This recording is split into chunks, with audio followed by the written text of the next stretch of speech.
স্বাগত জানাচ্ছি আমি খালেদ মহিউদ্দিন। আজকে বিশেষ একটি যদি আমরা বলি আমাদের একটি বিশেষ একটি অনুষ্ঠানে আজ আমরা সঙ্গে পেয়েছি রাষ্ট্রের সর্বোচ্চ আইন কর্মকর্তা বাংলাদেশের অ্যাটর্নি জেনারেল জনাব মোহাম্মদ আসাদুজ্জামানকে। অনেক বিষয়ে আমাদের কিছু কৌতূহল আছে, সেই বিষয়গুলিতে নিয়ে আমরা তাকে প্রশ্ন করব।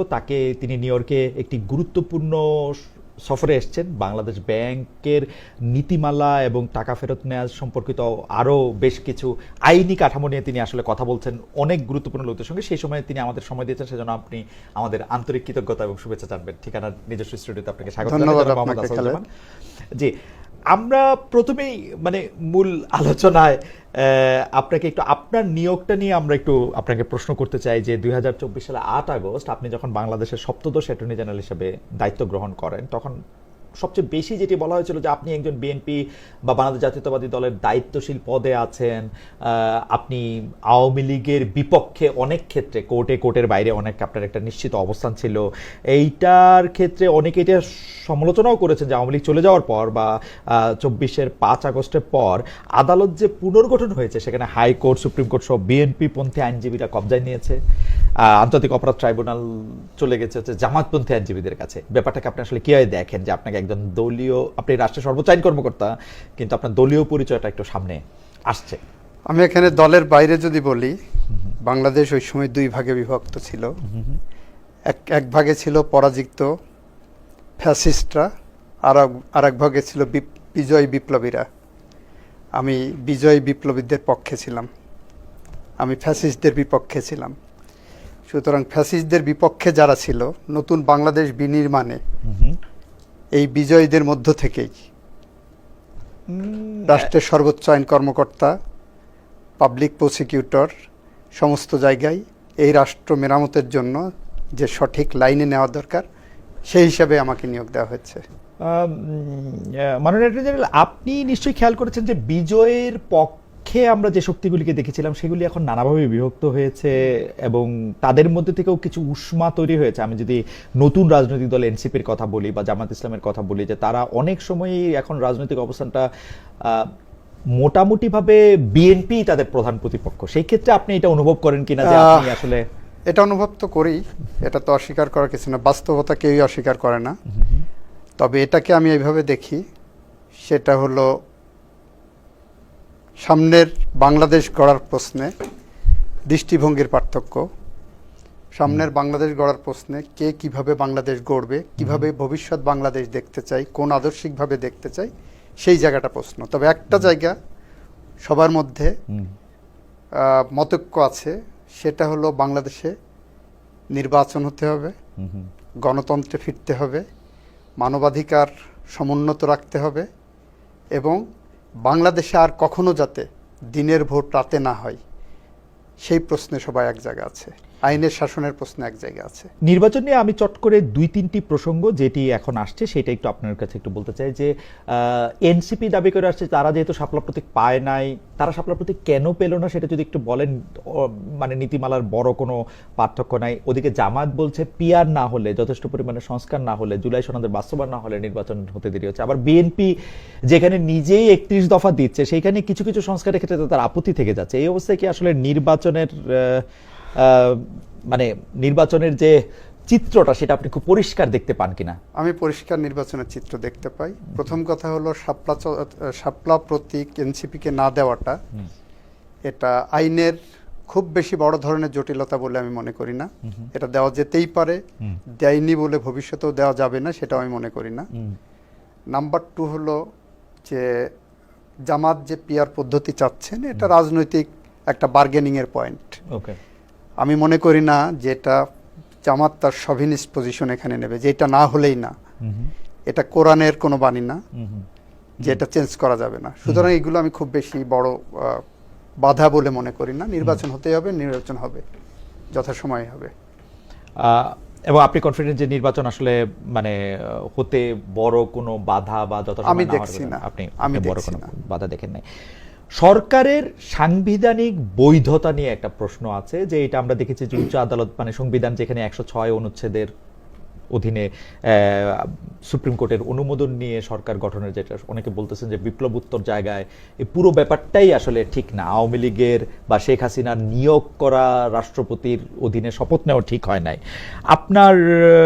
আপনি জানেন যে আমাদের পরিচিত অনেক চিন্তক বুদ্ধিজীবী এরকম বলছেন যে জুলাই বিপ্লব ছিনতাই হয়ে গেছে এই সংবিধানের অনুসারে শপথ নেওয়াটা বা বর্তমান রাষ্ট্রপতির। আপনি এটাকে কি দেখেন? সংবিধান কি? সংবিধান একটি রাজনৈতিক দলিল, আপনি জানেন এটা। অন্যভাবে বলা যায় এই সংবিধান বা আইন সোশ্যাল কন্ট্রাক্ট থিওরির পার্ট, যেটা হবস, লক, রুশো যে থিওরি দিয়ে গেছে। তার আগেও যদি আপনি যান 622 খ্রিস্টাব্দে মদিনা সনদ, মদিনা সনদে 8টি গোষ্ঠী যারা নিজেদের মধ্যে বিভেদে ছিল, তারা কিন্তু স্বাক্ষর করে নতুন রাষ্ট্র গঠন করে, কিভাবে দেশ পরিচালিত হবে সেটা ঠিক করে। এই প্রক্রিয়ার মধ্য দিয়েই একটা বিপ্লব হয়েছে। ধরেন বাংলাদেশে মদিনা সনদ একটা আলোক আমাদের সামনে পথ প্রদর্শক, সোশ্যাল কন্ট্রাক্ট থিওরি একটা পথ প্রদর্শক। সেইটা যদি ধরেন, আমি 1971 সালে মুক্তিযুদ্ধের আগে যে পার্লামেন্ট পাকিস্তান সংবিধানের আন্ডারে নির্বাচিত হয়েছিল, সেই পার্লামেন্টে সে 72 সালে একটা সংবিধান রচনা করলেন। তার আগে কিন্তু নির্বাচন হয়নি। 70-এর নির্বাচিত পার্লামেন্ট মেম্বাররাই 72 সালে সংবিধান দিলেন আমাকে।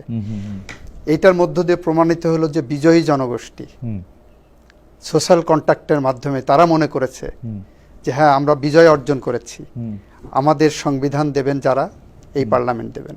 আপনি 90-এর কথা চিন্তা করেন, 82 থেকে 90 পর্যন্ত সংগ্রাম হলো, আপনি তখন সেই সংগ্রামের পার্ট ছিলেন। সেখানে যে সেই ফরম্যাটটা দেখেন, সেই ফরম্যাটে এরশাদ পদত্যাগ করতে চাইলেন, প্রশ্ন আসলো কার কাছে করবেন। তখনকার সাংবিধানিক বিধান অনুসারে উপরাষ্ট্রপতি ছিলেন মওদুদ সাহেব। 3 দলীয় রূপরেখায় বলল যে আমরা মওদুদ সাহেবকে চাই না, প্রধান বিচারপতির কাছে হস্তান্তর করতে হবে। প্রশ্ন আসলো প্রধান বিচারপতির কাছে সাংবিধানিকভাবে হস্তান্তর করা সম্ভব না। তখন উনি রিজাইন করলেন, উনি উপরাষ্ট্রপতি নিয়োগ হলেন কিন্তু এরশাদের আন্ডারেই, এরশাদের কাছেই শপথ নিলেন। তারপর তার হাতে ক্ষমতা হস্তান্তর করলো। তারপর আবার উনাকে পাঠানো হলো প্রধান বিচারপতি। সবকিছুই কিন্তু সংবিধানের একাদশ সংশোধনের মধ্য দিয়ে রেট্রোস্পেক্টিভ ইফেক্ট দেওয়া হলো। এইটাই কিন্তু পার্ট অফ সোশ্যাল কন্ট্রাক্ট। এটাই পার্ট অফ সোশ্যাল কন্ট্রাক্ট। তার থেকেও স্ট্রং পজিশন ধরেন একটা জিনিস আসলো, সেটা হলো 2007 সালে 111 হলো, 90 দিনের মধ্যে নির্বাচন করার কথা। ওনারা 2 বছর সেই সরকার টেনে নিয়ে গেলেন। আমাদের ডক্ট্রিন অফ নেসেসিটি অ্যাপ্লাই করে বলা হলো যে সুতরাং ব্যত্যয় ঘটলেও ডক্ট্রিন অফ নেসেসিটিতে এইটাকে ওনারা রেট্রোস্পেক্টিভ ইফেক্ট দিয়ে সুপ্রিম কোর্ট জাস্টিফাই করলেন। ওই সময় কিন্তু 106 ছিল না, ওই সময় হাতে কিছুই ছিল না। এই জায়গাটা এসে 106-এ একটা ওপিনিয়ন নেওয়া হয়েছে। অনেকেই প্রশ্ন করছেন 106-এর ওপিনিয়নের বাইন্ডিং ইফেক্ট নাই। ইয়েস, বাইন্ডিং ইফেক্ট নাই, বাট 106-এর ওপিনিয়ন যখন বলা হচ্ছে দিস ইজ এ বৈধ স্টেপ অফ দি গভর্নমেন্ট, রাষ্ট্রপতির, একটা রাষ্ট্রপতি কি করতে পারতেন ওই সময়? বাংলাদেশের যেভাবেই হোক একজন প্রধানমন্ত্রী পালিয়ে গেছেন, বাংলাদেশের যেভাবেই হোক ক্যাবিনেট পালাইছে, পার্লামেন্ট মেম্বার পালিয়েছেন। এই পরিস্থিতিতে রাষ্ট্রপতি তার দেশ পরিচালনার জন্য, সরকার পরিচালনা উনিই ছিলেন, রাষ্ট্রপতিও পালিয়ে যেতে পারতেন। গেলে কি হতো? গেলে এরা মিলে একটা বিপ্লবী সরকার গঠন করত। যদি সে সরকার গঠন করে এই সংবিধানকে আপনার বাইপাস করে, ইলিগাল ডিক্লেয়ার করে নতুন সংবিধান রচনা করতেন, যেটা 70 সালের পরে আমাদের সংবিধান রচনা হয়েছে, সেটা করতে পারতেন। এই রাষ্ট্রপতি সেই জায়গার থেকে, এই রাষ্ট্রপতি এই সংবিধানের প্রতি আস্থা রেখেই এই রাষ্ট্রপতি সুপ্রিম কোর্টের আপিল বিভাগের কাছে ওপিনিয়নের জন্য পাঠিয়েছেন, এবং সেই ওপিনিয়নকে রাষ্ট্রপতি মনে করেছেন জাস্ট অ্যান্ড প্রপার ওপিনিয়ন। সেটাকে কমপ্লাই করে একটা ইন্টারিম গভর্নমেন্ট করেছেন, and that government is within the constitutional scheme. আপনি 70-এর পরে যে সরকার গঠিত হয়েছে, 72-এর সংবিধান, 90-এর পরে যে সাংবিধানিক সংশোধনী, সেইগুলোর সাথে যদি একসাথে পড়েন, হুম এই মুভমেন্ট 24-এর মুভমেন্টের পরে হুম বাংলাদেশের বিজয়ী বিপ্লবীরা হুম যেভাবে মনে করেছেন, তারা যেভাবে মেনে নিয়েছেন, that is part of social contract. Okay, it has A legally. এইখানে একটা প্রশ্ন থাকতেছে যে আপনি তো বললেনই যদি রাষ্ট্রপতিও পালিয়ে যেতেন তো সেই ক্ষেত্রে তো আসলে একটা বিপ্লবী সরকারই গঠন করা হতো, তাহলে সেই ক্ষেত্রে আমাদের প্রশ্ন হচ্ছে আপনাদের জন্য কি সেই রাষ্ট্রপতিকে রেখে দেওয়া বাইন্ডিংস ছিল, নাকি কেউ কেউ যে বলেন যে সেনাপ্রধান এবং রাষ্ট্রপতিকে রাখতে বিপ্লব যারা করেছেন বা গণ অভ্যুত্থান যারা করেছেন তারা বাধ্য হয়েছেন কোনো বাইরের সরকারের এটা বাধ্যতার বিষয় না, এটা হলো যে ভিন্নমত থাকবেই, তাদের মধ্যে ভিন্নমত ছিল। অনেকেই মনে করেন রাষ্ট্রপতি যাওয়া উচিত, অনেকে মনে হচ্ছে অমকের যাওয়া উচিত, অনেকে মনে করেছেন যাওয়া উচিত না। ফলে যারা এখানে ড্রাইভিং সিটে ছিল তারা ধরে নিচ্ছে যে বিপ্লবের মেজরিটি ভিউকে হোল্ড করে তারা ওখানে অবস্থান করেছেন, এবং তারা মনে করেছেন যে না, রাষ্ট্রপতি থাকা উচিত, তারা মনে করেছেন সেনা প্রধানের থাকা উচিত। সেই প্রেক্ষাপটে কিন্তু এটা হয়েছে। এই রাষ্ট্র কাঠামোকে একটা জায়গায় নিয়ে যেতে হলে আমরা কোন ফরম্যাটে নেব, তার মেজর স্টেক হোল্ডাররা কি মনে করলেন। 90 সালের 3 জোটের রূপরেখা যেমন হয়েছিল, মেজরিটি পলিটিক্যাল পার্টি যেটা ভিউ হোল্ড করেছিল যে এরশাদকে যেতে হবে, তার ভাইস প্রেসিডেন্টকে যেতে হবে, প্রধান বিচারপতি রিজাইন করে এসে উপরাষ্ট্রপতি হয়ে অস্থায়ী রাষ্ট্রপতি হবেন, ওনাকে আবার ফেরত পাঠানো হবে। 90 সালে কথা যখন উঠলই তখন মানে 90 সালে তো এই 3 দলীয় জোটের রূপরেখাটা অনেকটা আলোচনা করে ঠিক করা হয়েছিল, একটু প্রস্তুতি ছিল, কারণ এরশাদ সাহেব ঘোষণা দিয়েছিলেন নভেম্বরের শেষে এসেই যে তিনি চলে যাবেন, তিনি ডিসেম্বরের 6 তারিখে গেলেন, এটা অনেকটা সময় ছিল। এইটা বলা হয় যে 5 আগস্ট যে শেখ হাসিনা চলে যাবেন বাংলাদেশ থেকে বা পালিয়ে যাবেন, সেটা আসলে কেউই তখন পুরোপুরি জানতেন না, তড়িঘড়ি করে ডিসিশন নেওয়া হয়েছিল, এবং সেই ডিসিশনটা নিয়েছিলেন আপনারা মাত্র কয়েকজন, এবং আপনারাই জোর করেছিলেন যাতে সাংবিধানিকভাবে সরকারটা হয়।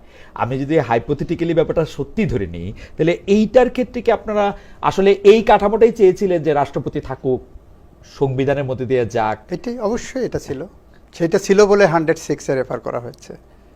এবং সেই 106-এ রেফার করাটা অনেক বুদ্ধিজীবী, বিশেষ করে ফরহাদ মজার শুরু থেকে এটা বলে আসতেছেন যে এতে করে আমাদের বিপ্লব ব্যাহত।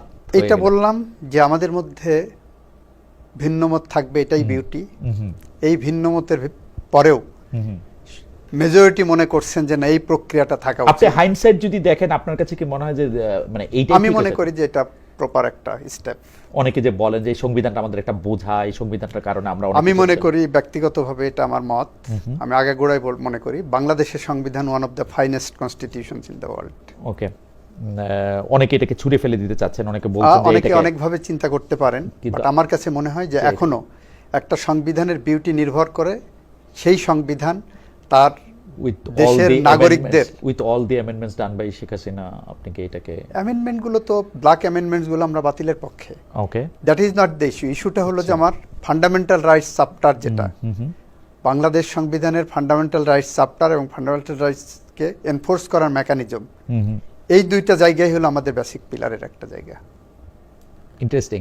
আচ্ছা, এই আলোচনাটা আসলে আরেকটা আলোচনা নিশ্চয়ই আপনি শুনছেন যে বাংলাদেশের প্রধানমন্ত্রী, যাকে আমরা এখন সাবেক বলছি, তিনি পদত্যাগ করছেন কি করেন নাই, পদত্যাগ না করলে তিনি এখনো প্রধানমন্ত্রী থেকে যেতে পারেন কিনা।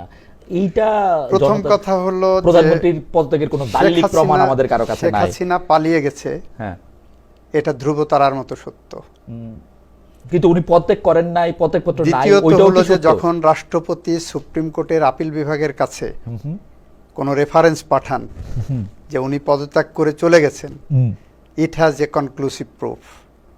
সুপ্রিম কোর্ট যখন সেইটাকে বিবেচনায় নিয়ে আপিল বিভাগ একটা ওপিনিয়ন দেন, it has a conclusive proof.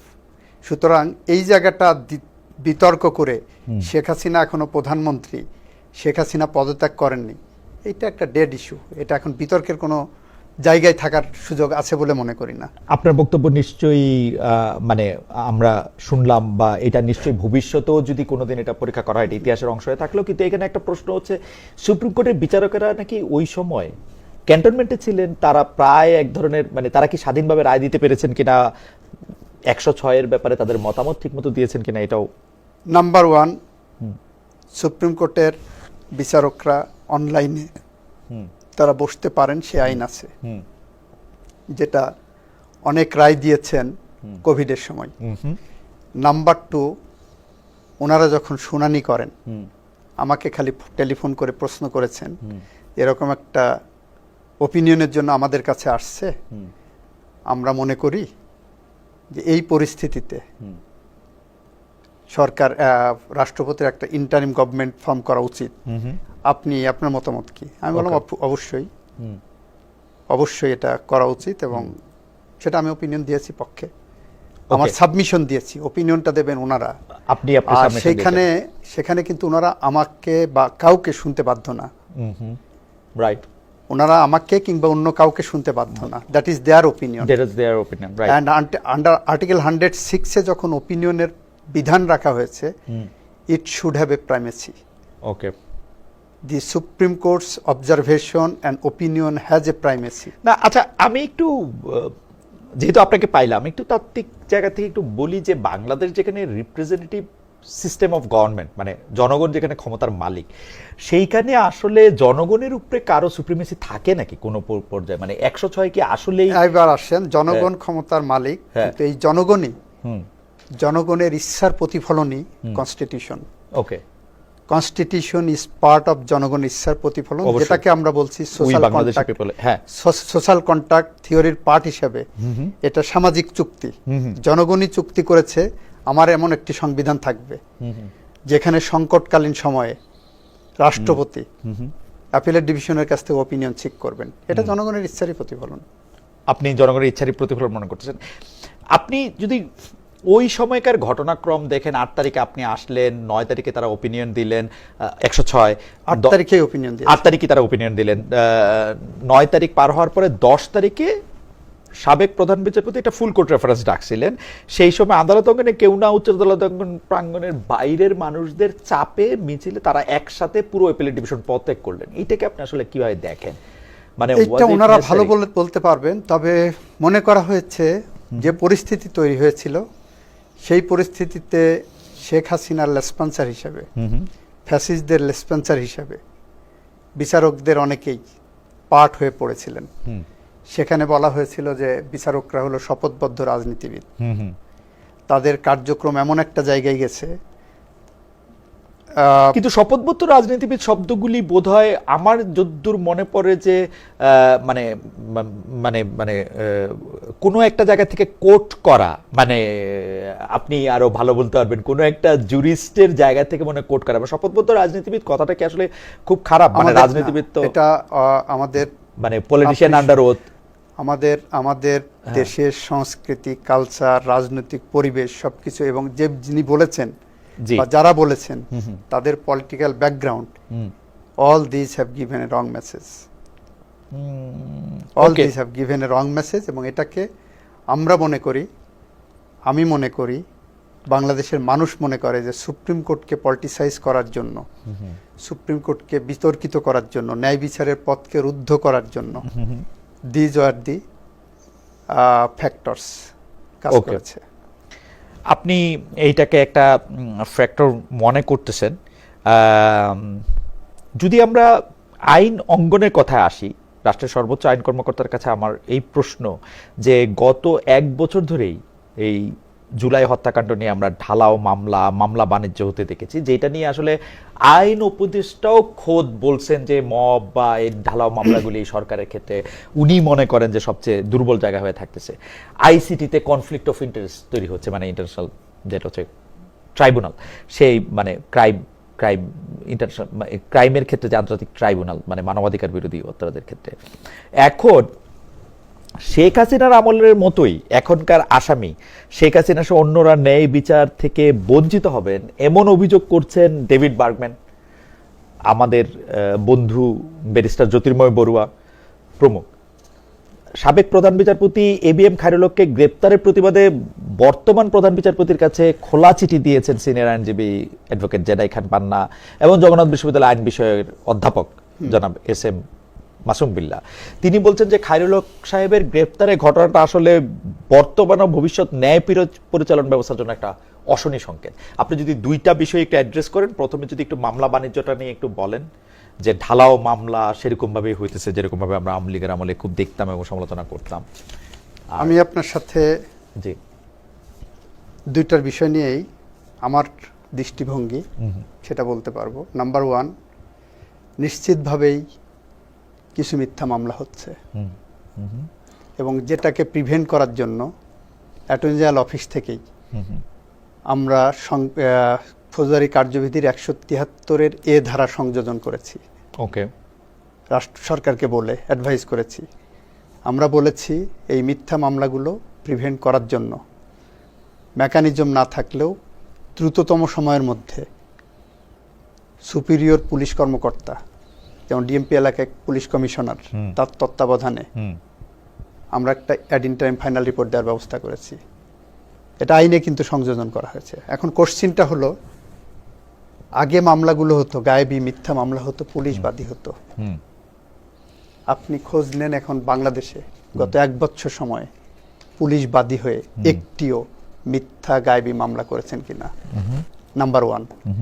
Number two, গত 1 বছর সময়ে বাংলাদেশে একজন মানুষও গুমের শিকার হয়েছে কিনা।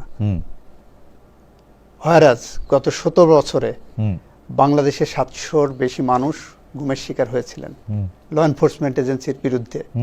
গত 1 বছর সময়ে বিএনপির দাবি অনুসারে 60 লক্ষের বেশি মানুষের বিরুদ্ধে গায়েবী মামলা হয়েছে, যার 99% বাদী ছিলেন পুলিশ। গত 1 বছর সময়ে কিন্তু এই জায়গাটা আমরা কন্ট্রোল করতে পেরেছি। এখন আসেন জেডাই খান পান্না সাহেব এবং জগন্নাথ বিশ্ববিদ্যালয়ের অধ্যাপক যেটা লিখেছেন, নিশ্চিতভাবেই সেটা আমরা মনে করি বিবেচনায় নেওয়া উচিত।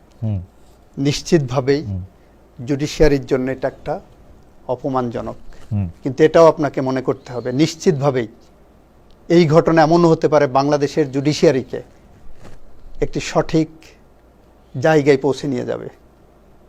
একজন মানুষ, আপনি সুপ্রিম কোর্ট রুলসটা দেখবেন, প্রোনাউন্সমেন্ট অফ জাজমেন্ট যে মুহূর্তে মুখ দিয়ে বের করে ফেলবেন, it becomes a judgement.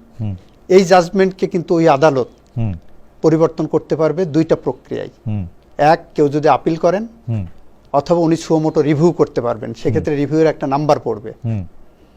Khairul হক সাহেব যেটা করেছেন, প্রথম যে সবাই মিলে একটা অর্ডার করলেন, সেই অর্ডারের মধ্যে বলা হলো আগামী 2টা নির্বাচন তত্ত্বাবধায়ক সরকারের আন্ডারে হবে। হতে পারে না, হবে।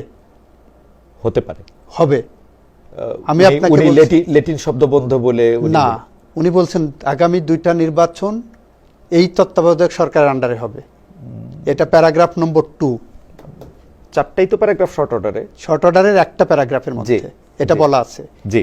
এরপরে উনি যখন এটা পরিবর্তন করেছেন, সেই পরিবর্তনটাও এটা পেনাল কোডের 219 ধারা একটা অপরাধ। না, আমি এটাতে ঠিক আছে, নাম্বার 1। নাম্বার 2 হলো যে জেডাই খান পান্না সাহেবরা কথা বলছেন, জেডাই খান পান্না সাহেবরা কোথায় ছিলেন গত 16 বছরে? খুন, গুম, মিথ্যা মামলা, এই যেগুলো হলো, জেডাই খান পান্না সাহেবরা তখন কি এরকম খোলা চিঠি দিয়েছেন? তখন কি খোলা চিঠি দিয়েছেন জেডাই খান পান্না সাহেবরা যে আপনি যে রায় পরিবর্তন করলেন, এই রায় পরিবর্তন করার আইনগত কোনো বৈধতা আপনার নাই? আমার মনে হয় জেডাই খান পান্না সাহেবরা আদালতে বেশ কিছু জায়গায় বেশ কিছু মানে নির্যাতিত লোকের পক্ষে দাঁড়িয়েছেন। আমরা সেই টিমে আমরা একসাথে কাজ করেছি। জি, আপনিও একসাথে কাজ করেছেন। কিন্তু এই জায়গাটা খায়রুল হককে নিয়ে উনি যেভাবে বলেছেন, যে কথাটা বলেছেন, সেটা নিশ্চিতভাবে বলতেই পারেন, এটা তার freedom of speech. At the same time আমি মনে করি এটা ভবিষ্যৎ জাজ যারা, তারা বিচার বিভাগকে এইভাবে যেভাবে কলঙ্কিত করে আমাদের বিচার বিভাগের ইনস্টিটিউশনের প্রতি যে মানুষের অনাস্থার জায়গা তৈরি করেছিল, তাদের জন্য একটা বড় শিক্ষা। আমার এই ক্ষেত্রে 2টা প্রশ্ন আসে। একটা প্রশ্ন হচ্ছে জাস্টিস এবিএম খায়রুল হকের শর্ট অর্ডার এবং যেটাকে হচ্ছে এলাবোরেটেড অর্ডার বা রায় আমরা যেটাকে বলি, সেটার ক্ষেত্রে আমার এইখানে আমি রায়টা পড়ে আমি 2টা জিনিস দেখছি যে আপনি এটা ঠিকই বলছেন যে উনি, আমি ইংরেজিটা পড়ছিলাম, হয়তো বাংলা অনুবাদ এরকম হতে পারে, তারপরে উনি যখন ইলাবোরেটেড অর্ডার দিচ্ছেন তখন উনি হয়তো এটা খেয়াল করছেন যে সংসদ ছাড়া কিভাবে নির্বাচন হবে বা কিটা হবে এইটা বলার অধিকার তার আসে কিনা, সেই ক্ষেত্রে উনি ব্যাখ্যা করছেন এটা এরকম করে যেহেতু এটা রিপ্রেজেন্টেটিভ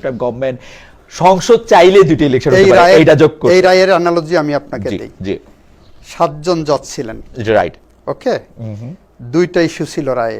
হ্যাঁ, একটা হলো ওয়েদার পরবর্তী নির্বাচন, hmm whether the caretaker government, 13 amendment is intra vires or ultra vires, right, এটা একটা। এটা একটা। আর সেকেন্ড হলো পরবর্তী নির্বাচন, হ্যাঁ, এইটার আলোকে হবে কি হবে না। ওকে ওকে, ওকে, পরবর্তী নির্বাচন এটা আলোকে হবে কি হবে না, প্রথমেই 7 জনই কিন্তু একমত হয়ে বললেন ইয়েস, হুম এইটার আলোকেই পরবর্তী নির্বাচন হবে। হুম তারপরে যে যখন আল্ট্রাভাইরাস ইন্ট্রাভাইরাসের প্রশ্ন আসলো, হুম তখন 7 জনের মধ্যে 4 জন বললেন হুম যে এটা আলট্রাভাইরাস, এটা আল্ট্রাভাইরাস, হুম 3 জন বললেন ইন্ট্রাভাইরাস। হুম আর পরবর্তী 2টা নির্বাচন কোন ফরম্যাটে হবে, হুম সেখানে যে ওই যে 4 জন মেজরিটি, হুম 4 জনের মধ্যে 3 জন বললেন হুম যে কোন ফরম্যাটে হবে সেটা পার্লামেন্ট নির্ধারণ করবেন। হুম হুম 3 জন বললেন, খায়রুল হক, হুম তারপর সৈয়দ মাহমুদ হোসেন, এসকে সিনহা, নো না এসকে সিনহা হচ্ছে ইয়া থাকলেন, সৈয়দ মাহমুদ হোসেন, মোজাম্মেল হোসেন। মোজাম্মেল হোসেন, রাইট। আর এসকে সিনহা বললেন হুম পরবর্তী নির্বাচন এক্সিস্টিং সিস্টেমে হবে, হুম। তবে হুম সুপ্রিম কোর্টের বিচারপতিদের বাদ দিয়ে করা উচিত। হুম হুম তাহলে আগের 3 জন ইন্ট্রাভাইরাস বললেন, তার সাথে যদি আমি এসকে সিনহারটা ধরি, হুম আলটিমেটলি সেকেন্ড ইস্যুতে হুম মেজরিটি হয়ে গেল যে এক্সিস্টিং সিস্টেমে হবে, হুম হোয়ারাস খায়রুল হক সাহেব তার জাজমেন্টের মধ্যে মাইনরিটি ভিউ যেটা, সেটাকে সামনের দিকে দিয়ে দিলেন। না, কিন্তু এখানে আমি আসলে একটা প্রশ্ন আপনাকে, যদিও ঘটনাটা টেকনিক্যাল, কিন্তু আপনাকে পাইছি যেহেতু, সেটা আমি বলি। আমি কিন্তু এই মামলাটা যখন চলে তখন আমি আদালতে উপস্থিত ছিলাম বেশ কিছু লম্বা সময়। আমি আপনার সাথে কথা বলেছি, যারা বড় বড় জুরিস্ট ছিলেন, জি। যাদেরকে আদালতের বন্ধু হিসেবে ডাকা হয়েছিল, তাদের সাথেও আমি আসলে কথা বলেছি। আমি দেখেছি এই মামলাটা মূল প্রশ্ন হচ্ছে এই সাংবিধানিকভাবে এই জিনিসটা আমাদের রিপ্রেজেন্টেটিভ টাইপ অফ গভর্নমেন্টে এই তত্ত্বাবধায়ক সরকার ব্যবস্থাটা সংবিধানের সাথে সাংঘর্ষিক কি সাংঘর্ষিক না। কিন্তু তো সেই ইস্যু ক্ষেত্রে- দুইটা ফ্রেম হলো। না, সেই ক্ষেত্রে না, আমার কাছে মনে হয়েছে যে আদালতের কাছে কোশ্চেনই এইটা, কারণ আমি দেখছি যে ডক্টর কামাল হোসেন থেকে শুরু করে টিএইচ খান সাহেবরা সবাইকেই প্রধান বিচারপতি সহ তার ব্রাদার জাজরা এই প্রশ্ন করতেছেন যে আমার কাছে তো প্রশ্ন এটা আলট্রাভাইরাস কি আলট্রাভাইরাস না। উনারাও কিন্তু, এমিকাস কিউরিরাও কিন্তু বলতেছেন যে হ্যাঁ, আমাদের সাংবিধানিক সিস্টেমের মধ্যে এটা ব্যত্যয় ঘটার কোনো উপায় নাই।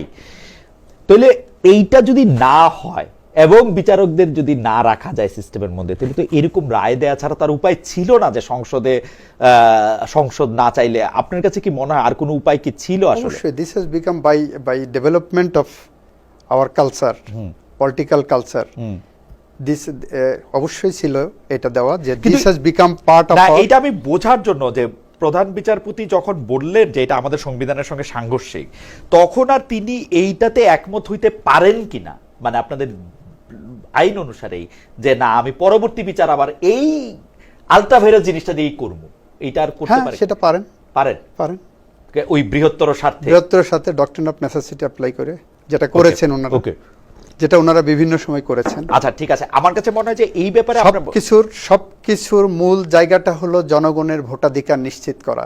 ওকে, সেখানে যদি আমরা দেখছি হ্যাঁ, যে জনগণের ভোটাধিকার নিশ্চিত করতে যে কোনো একটা সিস্টেম বাধা হয়ে দাঁড়াচ্ছে, সেই সিস্টেমটাকে বাইপাস করা, সেই বাইপাস করাটাই হলো পার্ট অফ দি কনস্টিটিউশন। এইখানে দুইটা আলোচনা, মানে আমার টিএইচ খান সাহেবের সাথে বিচারকদের কথা একদম স্পষ্ট মনে আছে। টিএইচ খান সাহেবকে জানতে চাওয়া হয়েছিল যে মানে প্রধান বিচারপতির বেঞ্চ থেকে জানতে চাওয়া হয়েছিল যে আপনি এইটা কতদিন ধরে রাখবেন। উনি বলছিলেন যে 50 বছর রাখতে হবে এটা, কিন্তু 50 বছর এটা রাখা কি আসলে প্র্যাকটিক্যাল? তখন কিন্তু আদালতে এই প্রশ্ন উঠছিল যে আমাদের বিচার বিভাগ তো ধ্বংস হয়ে যাচ্ছে। আমি মনে করি, জি, এটা আমার পার্সোনাল, এটা টিএস খান সাহেবের সাবমিশন ছিল। আমার সাবমিশন হলো, জি, যতদিন পর্যন্ত এই সিস্টেমটা বাংলাদেশের মানুষের ভোটাধিকার নিশ্চিত করার জন্য প্রয়োজন হবে ততদিন রাখা উচিত। যদি এর থেকে বেটার কোনো অপশন আসে ভবিষ্যতে, অবশ্যই সেটা চেঞ্জ হতে পারে। But the question is, the basic question is বাংলাদেশের মানুষের ভোটাধিকার, যাতে আর কোনো মানুষ দিনের ভোট রাতে না দেখে।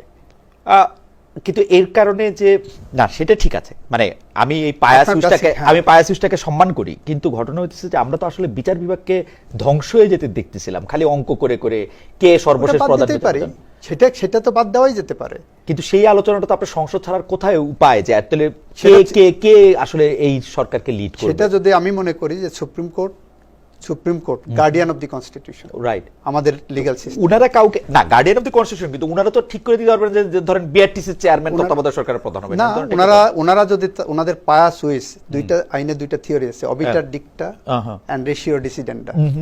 রেশিও ডিসিডেন্ডাতে ওনারা বলতে পারেন এটা আল্ট্রাভাইরাস কি ইন্ট্রাভাইরাস, বাট ওনাদের যখন অবিটার ডিক্টা দেবেন যে এরকম হওয়া উচিত, এন্ড যে কোনো সভ্য দেশে সুপ্রিম কোর্টের এই অবিটার ডিক্টাটাকে বেসিস ধরে তারা আইন পরিবর্তন করতে পারবে। না ডেফিনেটলি আমার মনে হয় যে আমরা সারাক্ষণই আপনার সাথে কথা বলে আমরা সমৃদ্ধ হতে পারবো, কিন্তু ইন্টারেস্টিং ব্যাপার হচ্ছে বিচারপতি ABM খায়রুল হকের এগেইনস্টে একটা হত্যা মামলা হয়েছে জি, রাজধানীর একটি প্রবেশ পথের দিকের একটি হত্যা মামলায়। এখন আপনি রাষ্ট্রের সর্বোচ্চ আইন কর্মকর্তা হিসেবে আপনি আপনার যারা কর্মকর্তা আছে তাদের কি বলতেছেন এই মামলাটা নিয়ে, কিভাবে প্রসিড করতে? দেখেন- এইটা মানে এইটা যদি এই আলোচনাটা যেটা আপনি করতেছেন এটা নিশ্চয়ই যদি এই আলোচনাটা হইতো, আমরা ভবিষ্যতে যেটাকে আপনি বলতেছেন জুডিশিয়ারির জন্য একটা খুবই মাইল ফলক হয়ে থাকতে পারতো, কিন্তু আমরা আলোচনা করতেছি যে ABM খায়রুল হক মানুষ মারছেন এবং তার নামে একটা হত্যা মামলার বিচার হইতেছে, এইটা কি আসলে ঠিক হইলো? প্রথম কথা হলো যখন একটা ম্যাটার আন্ডার ইনভেস্টিগেশন থাকে তখন সেই বিষয়ে অ্যাটর্নি জেনারেল হিসাবে কথা বলাটা খুব বেশি সমীচীন বলে মনে করছি না।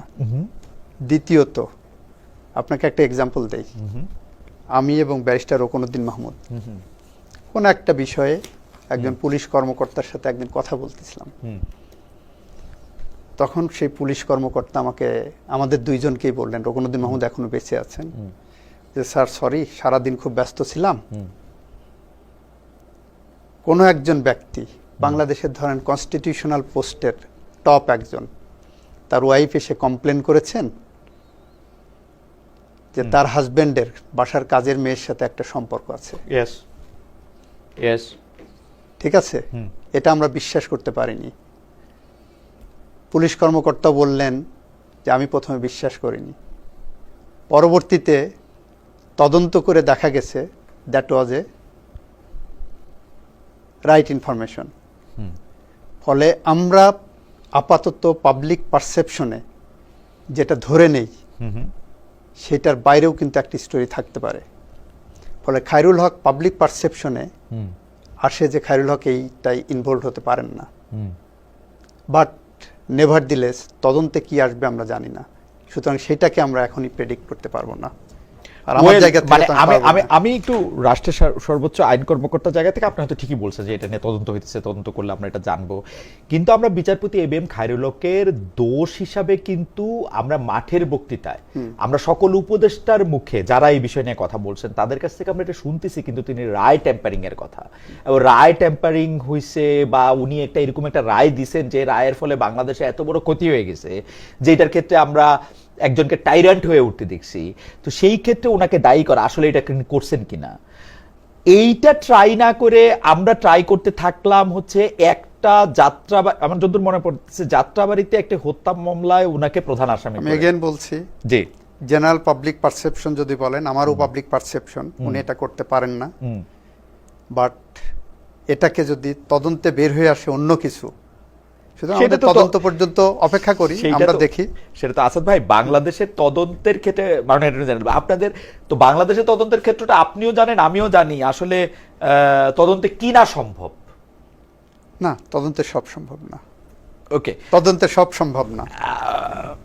আপনাকেই কতগুলি মামলা এই গত 15 বছরে 20 বছরে মানে তদন্তের কত সম্ভাবতা নিয়ে আপনার এটা করতে হয়েছে, আপনি কি মনে করেন যে সেই তদন্তের সম্ভাবতা মানে এখন আপনি যদি আগে উপসংহারে সেই জায়গাটা না, সেইখানে যে তদন্তে যেটা আসবে যদি অসম্ভবকে সম্ভব করা হয় নিশ্চয়ই সেটা আইনি প্রক্রিয়া এটা বের হয়ে যাবে। ওয়েল একটু এখনকার প্রসঙ্গে আসি, আপনাকে ধন্যবাদ। এখনকার প্রসঙ্গে আসি যে নিউ ইয়র্কে এনসিপি নেতাদের মানে আমি বলবো যে খুবই বিচ্ছিরিভাবে চূড়ান্ত বেআইনিভাবে, মানে যদি আইন বলে কিছু থাকে তাদেরকে গালাগালি করা হয়েছে, তাদের এনসিপি নেতাদের গায়ে ডিম ছুঁড়ে মারা হয়েছে, এবং সেইটাকে আবার খুব বড় করে একটা গর্বের বিষয় হিসেবে দেখানো হয়েছে। আমরা যখন এইটার নিন্দা করছিলাম তখন আওয়ামী লীগের পক্ষ থেকে আবার এটা বলতে শুরু করা হয়েছে যে এই মব বা ডিম ছোড়া আসলে শুরু করেছে এখন যারা এনসিপি করছে সেই এনসিপির দলের লোকেরাই, আদালত প্রাঙ্গণে বিভিন্ন এরকম কিছু করে। আপনার কাছে কি মনে হয় যে এই মব, প্রেসার গ্রুপ এবং আমাদের যে প্রেস সচিব আছেন, মাননীয় প্রধান উপদেষ্টা প্রেস সচিব, তিনিও এটাকে আসলে এখন এটা কি আমাদের নিজেদের উপর দিয়ে এসে পড়ছে আসলে? এইটা আমি মনে করি যেটা যেই করুক, যখনই করুক, যে সময় করুক, যার উপরেই করুক, এইটা এদেশের আইন কি বলে জানি না, এদেশের আইন অনুসারে বেআইনি কিনা জানি না, তবে এইটা অনাকাঙ্ক্ষিত, অনভিপ্রেত, এটা প্রতিবাদের কোনো ভাষা হতে পারে না, যে সময়ই হোক, যারাই করুক। এটা কোনো পার্টিকুলার গ্রুপ বাই না, এটা প্রতিবাদের কোনো ভাষা হতে পারে না, এটা আমার দেশের রাজনৈতিক কালচার এবং সভ্যতার অংশ না। আপনি এই প্রসঙ্গেই চলে আসে যে একজন মানে ঢাকা শাহবাগ থানায় সন্ত্রাস বিরোধী আইনের মামলায় সাংবাদিক মঞ্জুরুল হাসান পান্নার জামিন শুনানিতে সংবাদ সংগ্রহ করতে গিয়ে মারধরের সংবাদ মানে হয়েছেন একজন সাংবাদিক। পাশাপাশি এই কথাও বলা যায় জনাব আবু আলম মোহাম্মদ শহীদ খান, তাকে আসলে গ্রেফতার করা হয়েছে কারণ তিনি কিসের সাথে জানি জড়িত এরকম মামলায়। এগুলি খুব জরুরি ছিল কিনা, মানে আপনাকে যদি এটা ধরেন আমরা অ্যাটর্নি জেনারেল অফিসের দায়িত্ব হলো আমার সামনে কি ম্যাটেরিয়াল আসবে, জি সেই ম্যাটেরিয়াল এক্সামিন করে আমরা রাষ্ট্রের পক্ষে পজিশন নেব, কতটুকু নেব না সেটা। আমি বেশ কয়েকটা মামলায় আপনি খোঁজ নিয়ে দেখেন, আমি মনে করেছি যে রাষ্ট্রের পক্ষে এটা ডিফেন্ড করার কোনো কিছু নাই। আমি স্টেট বলেছি যে এটা আমাদের ডিফেন্ড করার কিছু নাই। এই আপনার আবু আলম শহীদ খান সহ অন্যদের মামলায় কি ম্যাটেরিয়াল আছে এখন আমি দেখি নাই। আমি না দেখা পর্যন্ত এই বিষয়ে কোনো কমেন্ট করাটা সমীচীন মনে করছি না।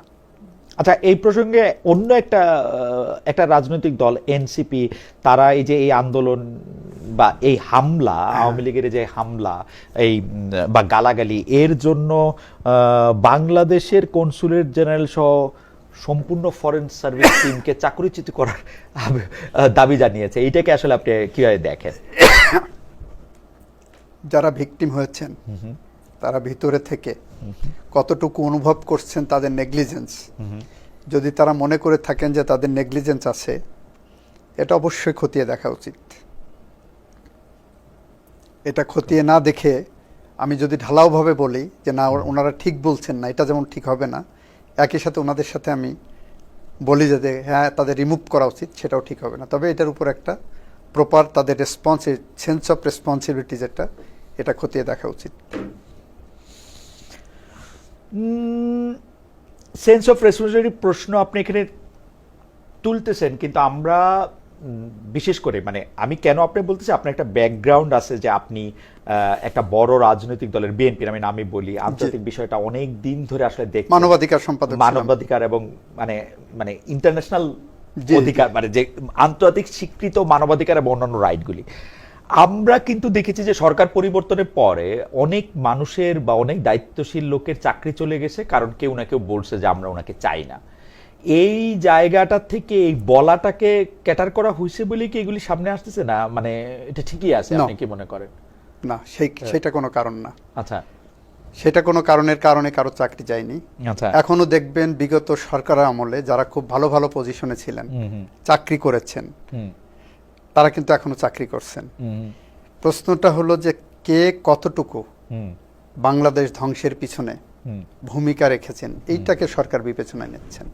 এখন আপনি একজন ডিসি, একজন এসপি, দিনের ভোট রাতে কেটে ব্যালট বাক্স ভরে রেখেছেন, আপনি যদি মনে করেন তার চাকরি থাকা উচিত, তাহলে তো আমার আইনের ব্যত্যয় ঘটানো হবে।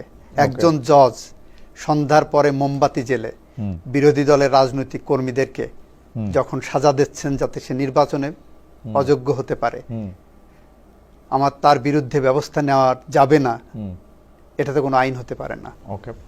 আপনাকে অবজেক্টিভলি দেখতে হবে। সেইটা একটু মানে বিচারিক প্রক্রিয়ার মাধ্যমে ব্যবস্থা নিলে হইতো না? মানে আপনারা তো বিচারিক প্রক্রিয়া, অবশ্যই বিচারিক প্রক্রিয়া, আপনারা তো মানে একটা হলো দুইটা আছে, একটা হলো বিচারিক প্রক্রিয়ার মধ্যে যাওয়া, আর একটা হলো আইন আপনাকে একটা রাইট দিচ্ছে সরকারকে যে একজনের 25 বছর চাকরি হলে তাকে জনস্বার্থে না, এটা নিয়ে আমি আপনার কথা বলতে চাই, এই আইন তো বিচারকদের জন্য প্রযোজ্য না, আসলে বিচার বিভাগের লোকদের বিচার বিভাগের জন্য প্রযোজ্য না এটা। তবে যাদেরকে এটা পাঠানো হয়েছে সুপ্রিম কোর্টের সাথে কনকারেন্স করে পাঠানো হয়েছে। ওকে, আমাদের এখানে একটা ডিসিশন আছে সুপ্রিম কোর্টের 47 DLR অ্যাপেলেট ডিভিশন পেজ 1, সেখানে রং সাইটেশন অফ ল একটা অ্যাকশনকে ভিসিয়েট করবে না। ওকে, ঠিক আছে, রং সাইটেশন অফ ল আমরা, কিন্তু আমি আপনাকে একটা জিনিস জানতে চাই, আপনি মানবাধিকার নিয়ে কাজ করছেন, সেই কাজের আমরা সাক্ষী, যদি আপনার সাথে পাশাপাশিও না থাকি, অন্ততপক্ষে আপনি মাঠে ছিলেন, আমরা স্টেডিয়ামে ছিলাম, ওটুক পর্যন্ত বলতে পারি, গ্যালারিতে ছিলাম, কিন্তু সারা জীবন আপনি জানেন যে আমাদের আগের যে আইনমন্ত্রী ছিলেন অ্যাডভোকেট আনিসুল হক, আপনার সাথে বহুবার কথা হয়েছে এই সম্পর্কে, উনি কিন্তু বাংলাদেশের ফাইনেস্ট অ্যাডভোকেটদের একজন, কিন্তু উনি যখন আইনমন্ত্রী থাকার, বিশেষ করে তার দ্বিতীয় টার্মে, উনি এরকম হয়ে উঠলেন যে আসলে আইন পরিবারের একজন সদস্য হিসেবে আপনাদের অনেকেই এই ব্যাপার নিয়ে কথা বলতেও বিব্রত বোধ করতেন, মানে আরেকটা দলের লোক বলে না, এবং সেটা বেশিরভাগ সময় হচ্ছে বিচার বিভাগকে কুক্ষিগত করার একটা অবস্থা নিয়ে। তা আমরা এবার এই দায়িত্ব পাইলাম হচ্ছে প্রফেসর আসিফ নজরুলকে, যিনিও একজন মানবাধিকারের চ্যাম্পিয়ন, অনেকবার লেখালেখি করছেন, কিন্তু সেইটার ক্ষেত্রে আমরা দেখলাম বিচার বিভাগের লোকদের 25 বছর হয়েছে, রিটায়ার্ড হয়ে যাও, ওকে চাকরি থেকে বাদ দেওয়া যাও। আইন উপদেষ্টা প্রফেসর আসিফ নজরুল আমরা বলতে শুনলাম বুঝে শুনে জামিন দিতে হবে। অ্যাডভোকেট আসাদুজ্জামান, আপনার বিরুদ্ধে এরকম অভিযোগ ওঠে যে আপনি অ্যাটর্নি জেনারেল হওয়ার পরে আপনিও অনেক ক্ষেত্রে বিচার বিভাগের যারা বিচার পরিচালনার কাজ যারা আছেন তাদেরকেও আপনি ধমক দিচ্ছেন, এটা কি ঠিক? আমি ধমক দেই না, প্রথম কথা।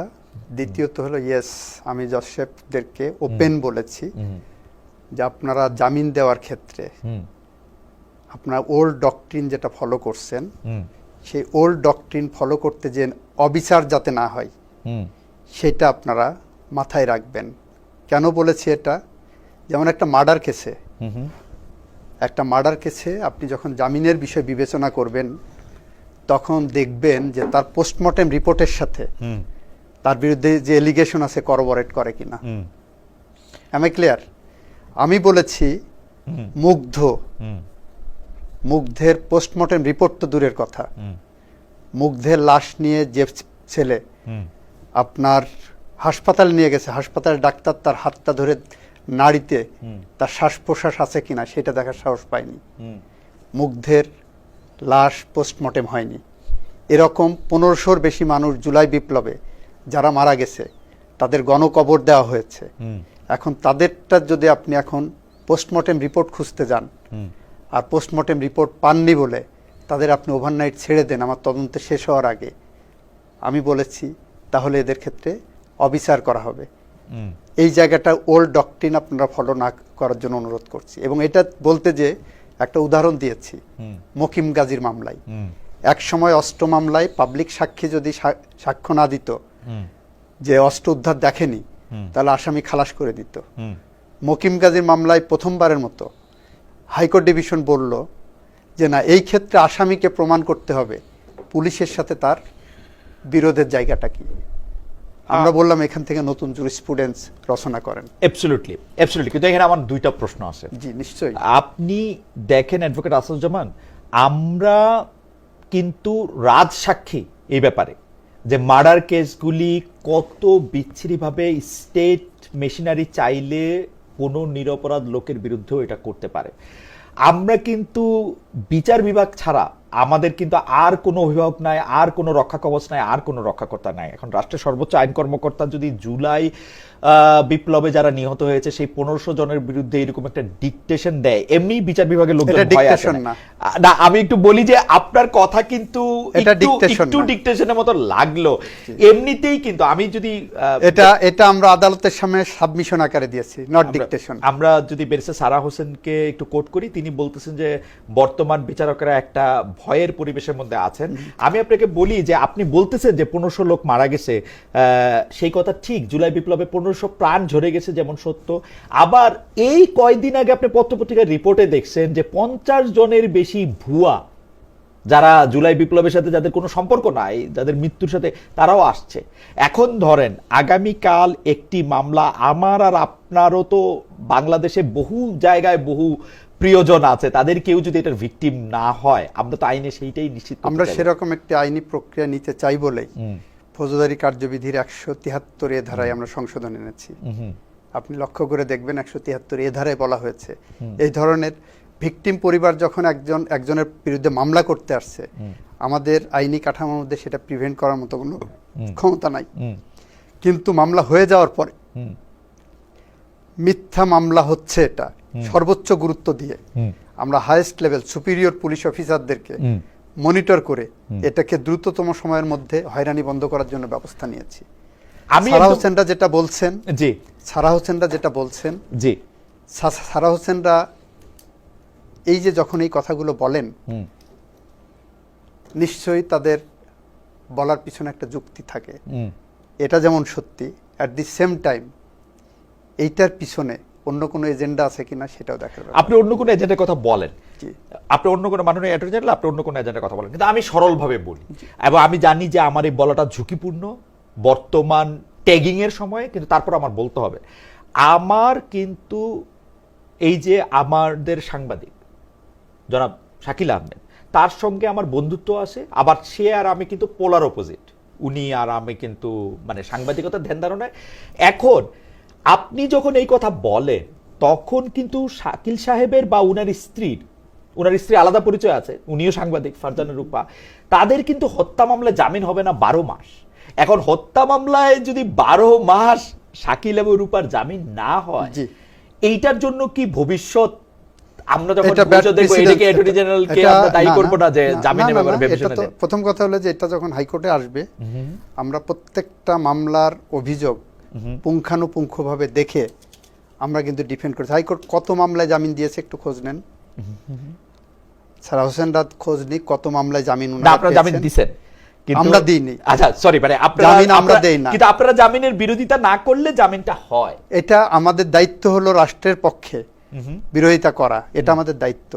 বিকজ রাষ্ট্র আমার মক্কেল, আমার মক্কেলের ইন্টারেস্ট আমার প্রোটেক্ট করতে হবে। আমার মক্কেল যখন আমার সামনে একটা ম্যাটেরিয়াল দিচ্ছে, I have to go by that materials, otherwise no you don't have to. আমার মনে হয় আপনি বাদে অন্যান্য অফিসার দেবেন, আপনার এই স্বাধীনতা আছে, আপনি ইচ্ছা করলে ফিরাই দিতে পারেন। আমি ইচ্ছা করলে ফিরাই দিতে পারি, কিন্তু আমি যখন প্রাইম অফিসে একটা মামলা দেখছি যে প্রাইম অফিসে একটা এলিগেশন হচ্ছে, যদি আমি সেটা ডিফেন্ড না করি, এই সারা হোসেনরা যে বলবে অ্যাটর্নি জেনারেল অফিস ঘুষ খাচ্ছে এবং এটা করছে না, ওনারাই বলবেন, মুখ খুলবেন, ওনারাই মুখ খুলবেন। এখন ওনারা সাবজেক্টিভ হবেন না অবজেক্টিভ হবেন, এটা ওনাদের ব্যাপার।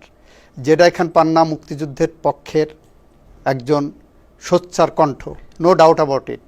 যখন জিয়াউর রহমানের মুক্তিযুদ্ধের পদক কেড়ে নেওয়া হয়, তখন ওনারা কিন্তু মুখ খুলেননি। এখানেই আমাদের প্রশ্নটা হলো যে আপনি আপনার জায়গা থেকে সিভিল সোসাইটি হিসাবে আপনি নিরপেক্ষ হন, আপনি নিরপেক্ষভাবে অবজেক্টিভলি দেখেন। আপনি যেমন খালেদ মহিউদ্দিন, আপনি এই যে টক শোতে আপনি একদম নির্মোহভাবে অবজেক্টিভলি যে প্রশ্নগুলো করছেন, এখনো করছেন, অতীতেও করেছেন, ডয়চে ভেলের সময় করেছেন, সেটা নিয়ে কিন্তু আপনার কোনো রাজনৈতিক অসৎ উদ্দেশ্য নিয়ে কারো কোনো প্রশ্ন আসেনি। এখন ঘটনা হইতেছে কি মাননীয় অ্যাটর্নি জেনারেল, এক একজন মানুষের রাজনৈতিক অভিলাষ বা রাজনৈতিক জায়গা থাকতে পারে, কিন্তু আপনি দেখেন, আচ্ছা আমি তো আসলে ফার্স্ট হ্যান্ড ইনফরমেশন দিয়ে কথা বলাটা হচ্ছে আমার পছন্দের। আপনি আমাকে 35 বছর ধরে চিনেন, আপনি এটা জানেন, এটা যে আমি এটা পছন্দ করি।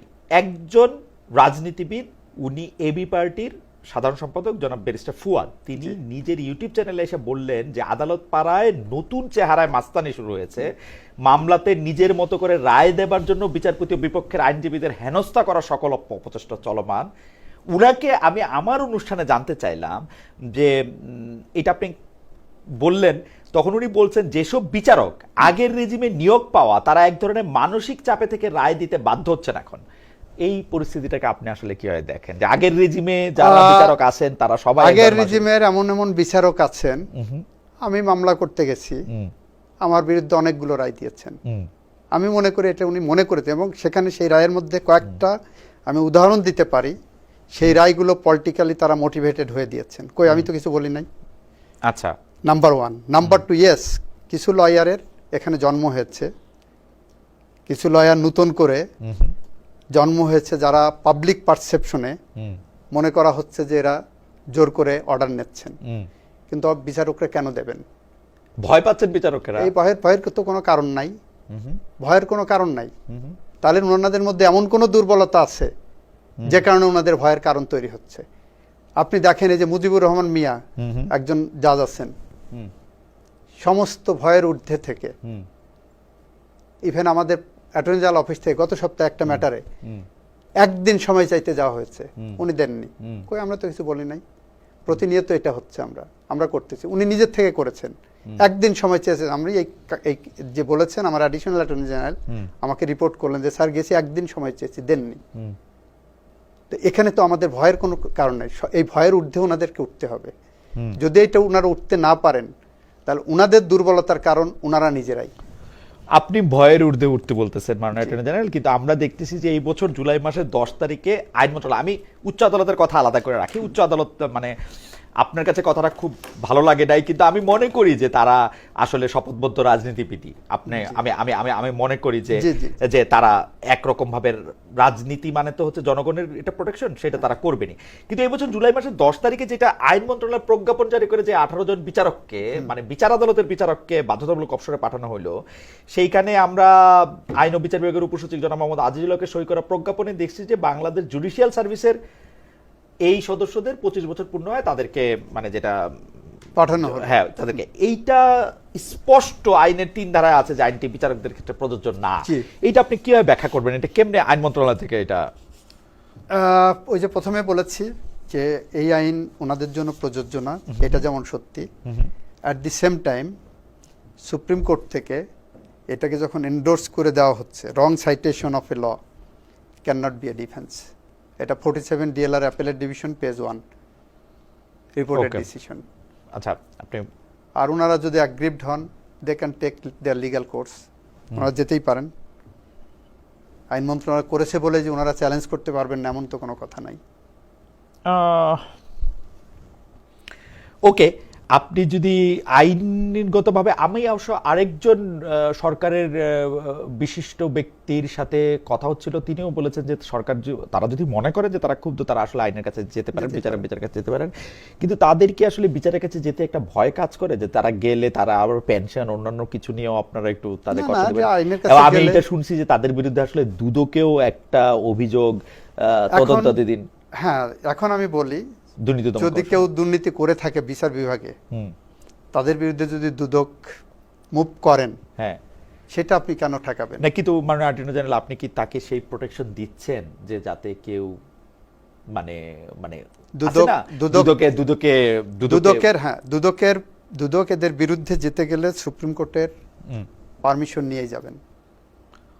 দুদক ইচ্ছা করলেই অন্যান্য সরকারি কর্মকর্তার বিরুদ্ধে যেভাবে তার তদন্ত শুরু করতে পারেন, বিচারকদের ক্ষেত্রে কিন্তু দুদক এটা পারেন না যতক্ষণ পর্যন্ত সুপ্রিম কোর্ট পারমিশন না দেন।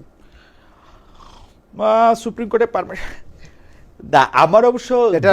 পারমিশন আমার অবশ্য বর্তমান যে প্রধান বিচারপতি আছেন তার জনাব সৈয়দ রিফাত আহমেদ, আমার তার উপরে সম্পূর্ণ আস্থা আছে। আমি যতই বিচার বিভাগের নিয়ে নানা ধরনের কথা বলি, আমার মনে হয় যে মাননীয় প্রধান বিচারপতি সৈয়দ রিফাত আহমেদ যতদিন আছেন ততদিন একটা আশার জায়গা হয়েই তিনি থাকবেন এবং বিভিন্ন বিষয় তিনি খেয়াল করবেন। কিন্তু আমার কাছে এই বিষয়ে একটা ছোট প্রশ্ন, আইন মন্ত্রণালয়কে আপনি এখন যেরকম দেখেন বা অ্যাটর্নি জেনারেল অফিসকে আপনি দেখছেন এখন যেরকম, উনাকে কি সব বিষয়ে সকল বিষয়ে আসলে ইনক্লুড করা হচ্ছে, মানে তার মতামত জানানো হচ্ছে, নাকি তাকে পাশ কাটানোর কোনো চেষ্টা? এটা হলো বিটুইন আইন মন্ত্রণালয় এবং চিফ জাস্টিস। ওকে, এখানে অ্যাটর্নি জেনারেল অফিসের কোনো ভূমিকা নাই।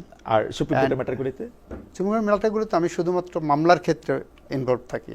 জি, মামলার ক্ষেত্রে ইনভলভ থাকি। আমরা আগে দেখেছি যে যিনি রেজিস্ট্রার জেনারেল সাহেব আছেন, যিনি আসলে উনার সাচিবিক কার্যগুলি পালন করেন চিফ জাস্টিসের, তাকে আসলে সারাক্ষণই একটা, আমি যদি বলি যে সারাক্ষণই একটু নজরদারি শব্দটা একটু স্ট্রং, স্টিল আই ওয়ান্ট যে অ্যাটর্নি জেনারেল অফিস তাকে আসলে একটু, আমাদের ক্ষেত্রে এটা হয় না। আপনাদের ক্ষেত্রে না? আচ্ছা, নট এট অল। আচ্ছা, নট এট অল। ওকে, আপনারা একটু রকম আমরাই করি না। বেঞ্চ গঠন থেকে শুরু করে এবং বিচার প্রক্রিয়ার মধ্যে আমরা যেটা বলি কোর্টের সামনেই বলি। আমি ব্যাকডোরে আমার মনে পড়ে না যে গত 1 বছরের মধ্যে খুব পার্সোনাল কোনো বিষয়ে ওনার মামলার বাইরের কোনো বিষয়ে কোনো জজ সাহেব আমাকে সালাম না দিলে আমি যাই না। কজ লিস্ট এর মধ্যে থেকে কি যাবে না যাবে, Not কোনটা at আগে all. যাবে কোনটা পরে যাবে? Not at all, okay. Not at all. আচ্ছা, আমার এটা শেষ প্রশ্ন। এইটা নিয়ে প্রায় আমার মধ্যে একটু কনফিউশন আছে, সেই কনফিউশনটা আমি দূর করতে পারি কারণ আমি প্রজ্ঞাপনটা একটু পড়ছিলাম, কিন্তু আমি আসলে যারা আমাদেরকে আলোচনা দেন, প্রজ্ঞাপনটা আপনার কাছেও আছে, আপনি নিশ্চয়ই এটা দেখতে পাচ্ছেন, ওইটাতে দ্বিতীয় পাতাও আছে। আওয়ামী লীগ কি এখন নিষিদ্ধ? আওয়ামী লীগের কার্যক্রম নিষিদ্ধ? কার্যক্রম নিষিদ্ধ এবং আওয়ামী লীগ নিষিদ্ধের মধ্যে কি তফাৎ? মানে মানে এই বিষয়টা নিয়ে একটা প্রশ্ন। অনেকেই বলতে থাকছেন যে আওয়ামী লীগের কার্যক্রম নিষিদ্ধ করা হয়েছে, কিন্তু আওয়ামী লীগকে নিষিদ্ধ করা হয় না, যেখানে আমরা স্পষ্টত দেখতে পাচ্ছিলাম যে এই সরকার প্রধান কোনো রাজনৈতিক দলকে নিষিদ্ধ করতে চান না বলে তারা বলছিলেন। পরে আবার তারা বলছেন যে রাজনৈতিক না, তাদের কার্যক্রম নিষিদ্ধ করা হয়েছে, তাদেরকে নিষিদ্ধ করা হয় না। আমরা একটু যদি আওয়ামী লীগের কার্যক্রম নিষিদ্ধ করা হয়েছে এখানে 12ই মে 2025-এ, জি রাইট। এবং ল্যাঙ্গুয়েজটা হলো বাংলাদেশ আওয়ামী লীগ এবং এর অঙ্গ সংগঠন, সকল অঙ্গ সংগঠন, সহযোগী সংগঠন ও ভ্রাতৃপ্রতিম সংগঠনের নেতাকর্মীদের বিরুদ্ধে আন্তর্জাতিক অপরাধ ট্রাইব্যুনালের বিচার কার্য সম্পন্ন না হওয়া পর্যন্ত বাংলাদেশ আওয়ামী লীগ এবং এর সকল অঙ্গ সংগঠন, সহযোগী সংগঠন ও ভ্রাতৃপ্রতিম সংগঠন কর্তৃক যে কোনো ধরনের প্রকাশনা, গণমাধ্যম, অনলাইন ও সামাজিক যোগাযোগ মাধ্যমে যে কোনো ধরনের প্রচারণা, মিছিল, সভা, সমাবেশ, সম্মেলন আয়োজন সহ যাবতীয় কর্মকাণ্ড নিষিদ্ধ ঘোষণা করা হলো। এবং এটা করেছে 2009 সালের সন্ত্রাস বিরোধী আইনের 18-র 1 ধারায়। ওকে, এখানে আমার দুইটা স্পেসিফিক প্রশ্ন আছে। এক হচ্ছে যে তাদের সংগঠন কর্তৃক বা আওয়ামী লীগ বা আওয়ামী লীগের সকল সংগঠন কর্তৃক প্রকাশনা, গণমাধ্যম, অনলাইন, সামাজিক যোগাযোগ মাধ্যমে যে কোনো ধরনের প্রচারণা, মিছিল, সভা সমাবেশ, সম্মেলন আয়োজন করা নিষিদ্ধ। সেই ক্ষেত্রে আওয়ামী লীগের লোকজনকে সাক্ষাৎকার নেওয়া কি নিষিদ্ধ হবে?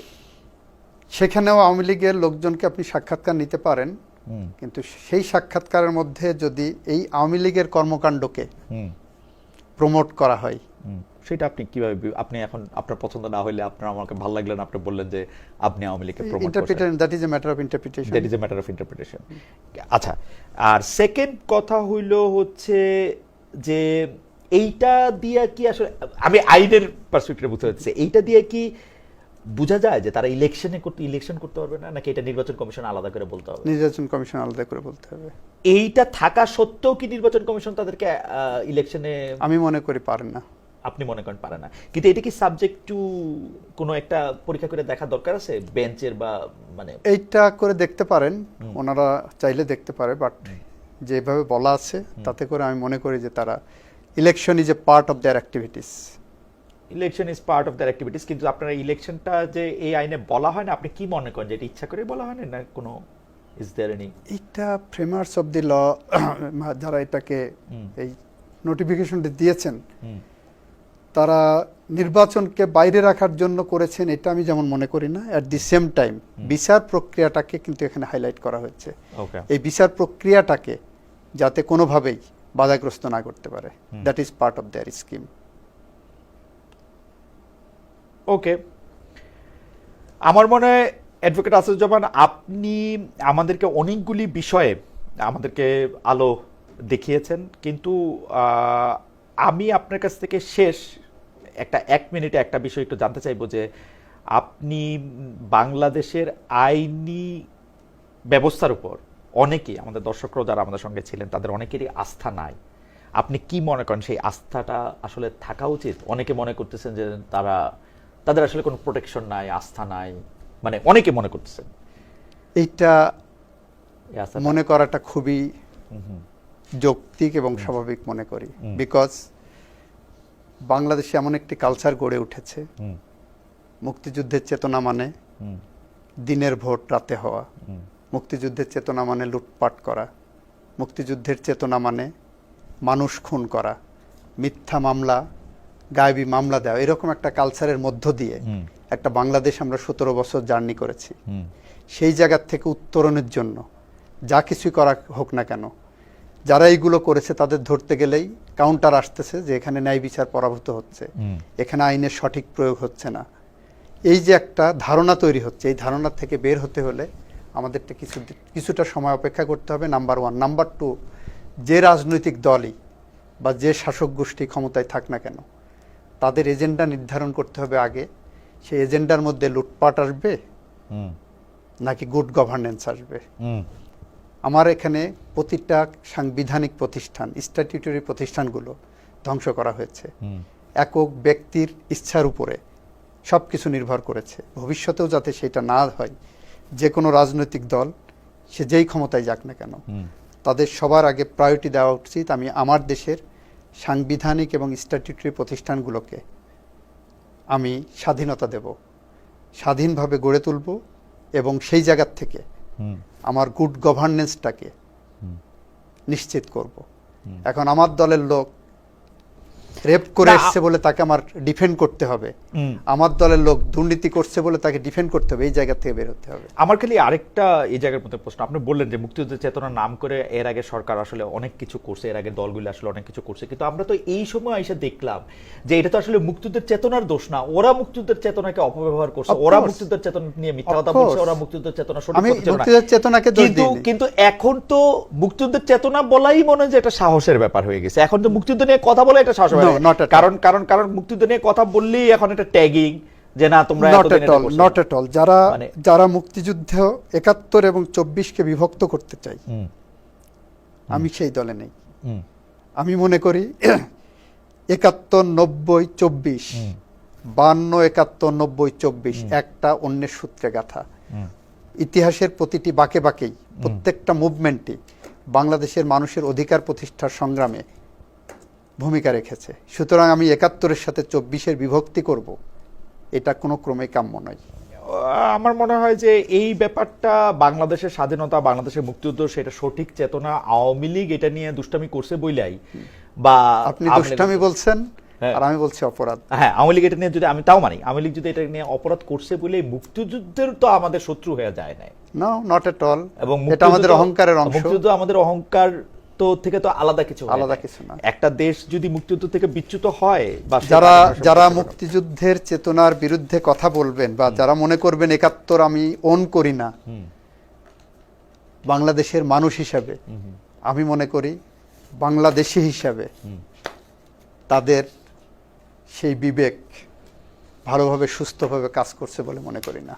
অ্যাডভোকেট আসিফুজ্জামান, আপনাকে অনেক ধন্যবাদ। আমরা রাষ্ট্রের সর্বোচ্চ আইন কর্মকর্তা মাননীয় অ্যাটর্নি জেনারেলকে এতক্ষণ শুনছিলাম। দর্শক আপনাদের সঙ্গে আপনারা এতক্ষণ ছিলেন, সেজন্য আপনাদের অনেক অনেক অনেক ধন্যবাদ, অনেক অনেক ধন্যবাদ জানাবো।